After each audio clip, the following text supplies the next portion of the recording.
পহেলা জুলাই থেকে 30 জুলাই পর্যন্ত আমাদের সারা বাংলাদেশ ব্যাপী আমাদের 64টা জেলায় জুলাই পদযাত্রা হবে। আমরা এই পদযাত্রার নাম দিয়েছি দেশ গড়তে জুলাই পদযাত্রা। আমরা পহেলা জুলাই শহীদ আবু সাঈদের কবর জিয়ারতের মাধ্যমে এই পদযাত্রাটি শুরু হবে। এটি ক্রমান্বয়ে বাংলাদেশের 64টি জেলা প্রদক্ষিণ করবে। আমরা 64টি জেলায় যাব, আমরা শহীদ পরিবারদের কাছে যাব, শহীদের কবর জিয়ারত করব, আহত যোদ্ধাদের সাথে কথা বলবো এবং অভ্যুত্থানকারী এবং বাংলাদেশের সাধারণ ছাত্র জনতা যারা রয়েছেন তাদের সাথে কথা বলবো। তাদের যে আকাঙ্ক্ষা ছিল জুলাই নিয়ে, সেই আকাঙ্ক্ষার কথা আমরা শুনবো। ফলে মানুষের কাছে যেতে এবং জুলাইকে মানুষের কাছে গিয়ে সাধারণ মানুষের সাথে মিলে স্মরণ করতেই এই কর্মসূচিটি। আমি আবারও বলছি, আমরা পহেলা জুলাই থেকে 30 জুলাই পর্যন্ত জাতীয় নাগরিক পার্টি এবং আমাদের অভ্যুত্থানের যে নেতৃবৃন্দ সকলেই একসাথে এই পদযাত্রাটি শুরু করবে এবং সারা দেশ প্রদক্ষিণ করে ঢাকায় ফিরবে। ফলে আমরা এই জুলাই গণঅভ্যুত্থানের পরে যে আকাঙ্ক্ষা নিয়ে আমরা বলেছিলাম নতুন বাংলাদেশ, বাংলাদেশ 2.0, আমরা মনে করি সেই বাংলাদেশ বিনির্মাণের কাজ, রাষ্ট্র পুনর্গঠনের কাজটি এখনো চলমান। ফলে সেই দেশ গড়ার লক্ষ্যে দেশ গড়তে জুলাই পদযাত্রা, এটি আমাদের ট্যাগলাইন।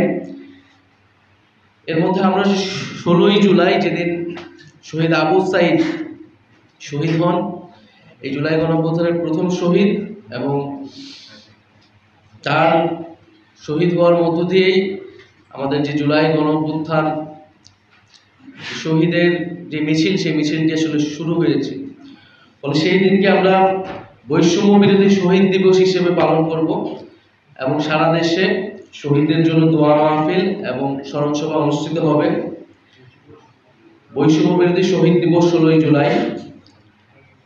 আমরা 3রা আগস্ট, আপনারা জানেন যে 3রা আগস্ট শহীদ মিনারে ফ্যাসিবাদ বিরোধী এক দফা দিবস ঘোষণা হয়েছিল।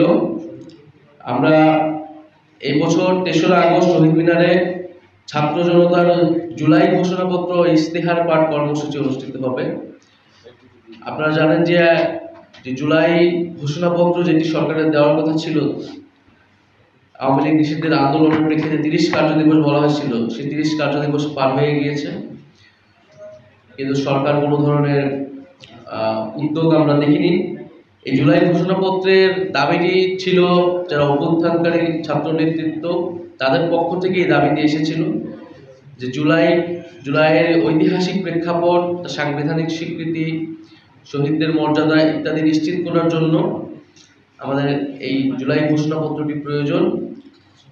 ফলে সরকার যেহেতু এটা তখন বলেছিল সকলের সাথে আলোচনা করে ঐক্যমত্যের মাধ্যমে এটি দিবেন, পরে আওয়ামী লীগ নিষিদ্ধের আন্দোলনের সময় এটি পুনরায় সরকারের প্রতিশ্রুতি দেয়, সেই প্রতিশ্রুতি সরকার রক্ষা করতে পারেনি।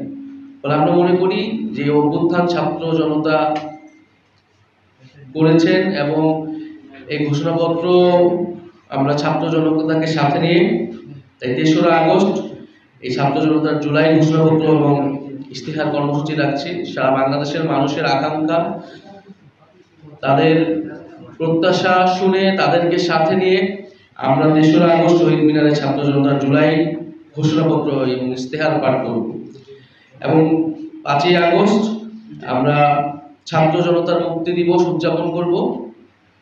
5ই আগস্ট আমরা জানি যে শেখ হাসিনা পলায়নের মাধ্যমে এই গণঅভ্যুত্থান একটা প্রাথমিক বিজয় অর্জন করেছিল এবং বাংলাদেশের মানুষ নতুন করে স্বাধীনতা এবং মুক্তি লাভ করেছিল। ফলে সেই মুক্তি উদযাপনে আমরা 5ই আগস্ট ছাত্র জনতার মুক্তি দিবস উদযাপন করব। আমি যদি সংক্ষেপে আরেকবার বলি, পহেলা জুলাই থেকে 30শে জুলাই দেশ গড়তে জুলাই পদযাত্রা, এর মধ্যে 16ই জুলাই বৈষম্য বিরোধী শহীদ দিবস পালিত হবে। 3রা আগস্ট শহীদ মিনারে ছাত্র জনতার জুলাই ঘোষণাপত্র ও ইস্তেহার পাঠ, 5ই আগস্ট ছাত্র জনতার মুক্তি দিবস উদযাপন। এবং আমাদের এই জুলাই পদযাত্রা বাস্তবায়ন কমিটি গঠিত হয়েছে, যে কমিটির যারা পুরো এই পদযাত্রাটি বা এই পুরো জুলাই মাসের কর্মসূচিটি যারা তত্ত্বাবধান করবেন, বাস্তবায়ন করতে কাজ করবেন, এনসিপির পক্ষ থেকে জুলাই পদযাত্রা বাস্তবায়ন কমিটির আহ্বায়ক হিসেবে দায়িত্ব পালন করবেন আমাদের জাতীয় নাগরিক পার্টির উত্তরাঞ্চলের মুখ্য সংগঠক সার্জিস আলম, এবং সদস্য সচিব হিসেবে দায়িত্ব পালন করবেন জাতীয় নাগরিক পার্টি এনসিপির যুগ্ম আহ্বায়ক অনিক রাম।